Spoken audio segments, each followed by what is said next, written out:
De hoy, España es Europa, España es Iberoamérica.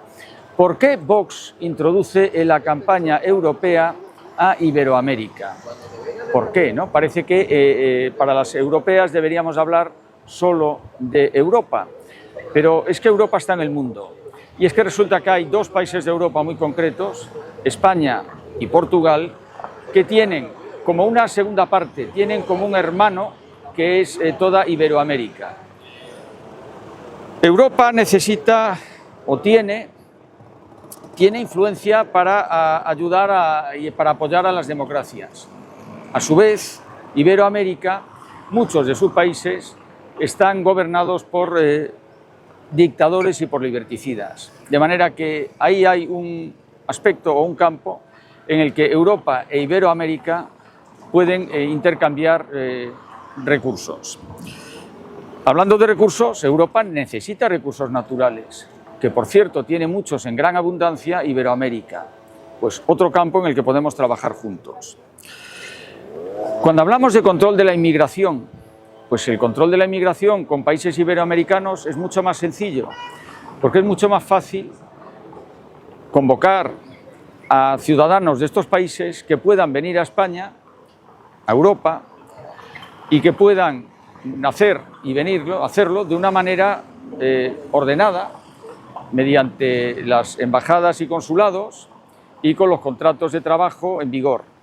Con lo cual haríamos una inmigración que Europa parcialmente necesita y la haríamos de la manera legal que a todos nos viene bien.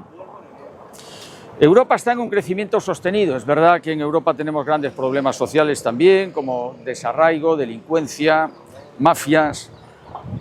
Pero nuestros problemas no son de la índole tan perentoria como los de Iberoamérica, y ahí también podemos ayudarle. Es que Iberoamérica, estamos hablando de países donde las mafias y el narcotráfico están destruyendo a las naciones enteras, ¿no? Otro aspecto en el que Iberoamérica y Europa pueden colaborar es en que nos podemos presentar ante el mundo como una parte importante de Occidente. Vamos a ver, cuando hablamos de Occidente hablamos de países que son todos los de Europa y todos los de América.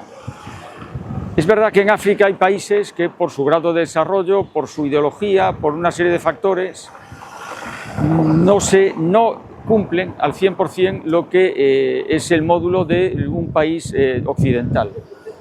Lo mismo ocurre en Asia. No ocurre así en América. Todos los países americanos son países occidentales.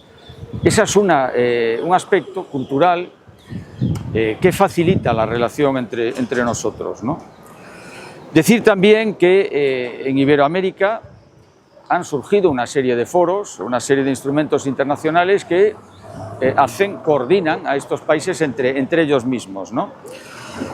Por supuesto, la Organización de Estados Americanos, que es la más importante, pero hay otras muchas. Junto a estos organismos de tipo internacional, estatal, han surgido unos foros que lo que hacen es reunir a las izquierdas iberoamericanas. Me estoy refiriendo muy en concreto al Foro de Sao Paulo, constituido en el año 1990, hace ya más de 30 años, 34 años, al Grupo de Puebla, que es más reciente, pero que reúne a personajes del tipo de José Luis Rodríguez Zapatero, Yolanda Díaz, Irene Montero, Gustavo Petro, Lula da Silva, Cristina Fernández de Kirchner, López Obrador, Daniel Ortega, Nicolás Maduro, personajes de la izquierda más radical que han insultado entonces directamente a España y a sus instituciones.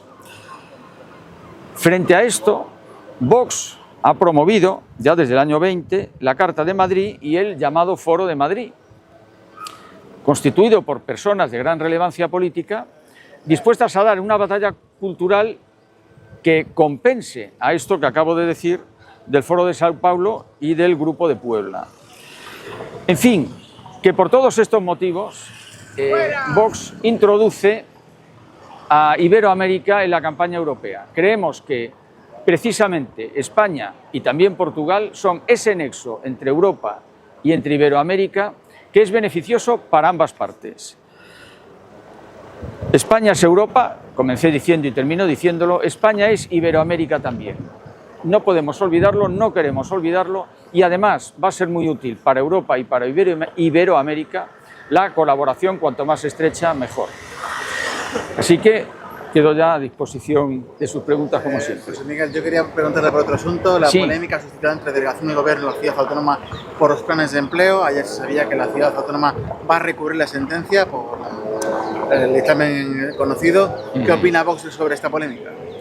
Bien, lo primero que opina Vox es que las cosas hay que hacerlas bien.